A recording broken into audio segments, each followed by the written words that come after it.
সন্দেশখালী কি ডোবাবে তৃণমূলকে? বাংলায় বিজেপির ভবিষ্যৎ কি? ভবিষ্যৎবাণী পিকের। সামনেই লোকসভা ভোট, এদিকে জ্বলছে সন্দেশখালী।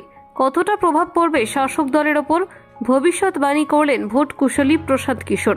তার দাবি, 2019-এর মতো এবারও লোকসভা ভোটে বাংলায় ভালো ফল করবে বিজেপি।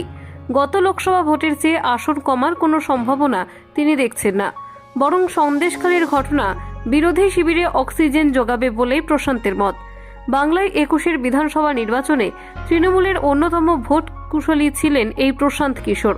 লোকসভা ভোটের ধাক্কা সামলাতে প্রশান্তের পরামর্শে বিধানসভা নির্বাচনে লড়েছিল মমতা বন্দ্যোপাধ্যায়ের দল।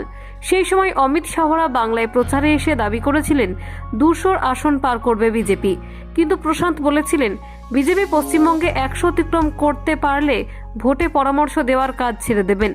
ফল ঘোষণা হওয়ার পর দেখা যায় 77-এ থেমে গিয়েছে বিজেপির রথ। কিন্তু এখন প্রশান্ত বলছেন, বিধানসভা ভোটে বিজেপির ফলাফল দেখে লোকসভার হিসেব কষাটা ঠিক হবে না।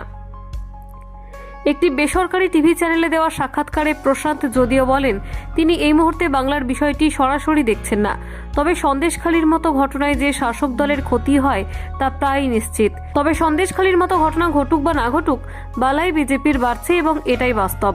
প্রশান্ত আরও বলেন, বিজেপি এখন বাংলায় তার ঘাঁটি অনেকটাই মজবুত করে ফেলেছে। গত 12 থেকে 13 বছর সরকারে থাকা তৃণমূলের বিরুদ্ধে প্রতিষ্ঠান বিরোধিতাও বাড়ছে। এতে তৃণমূলের পক্ষে জমি ধরে রাখা বেশ কঠিন হয়ে পড়ছে।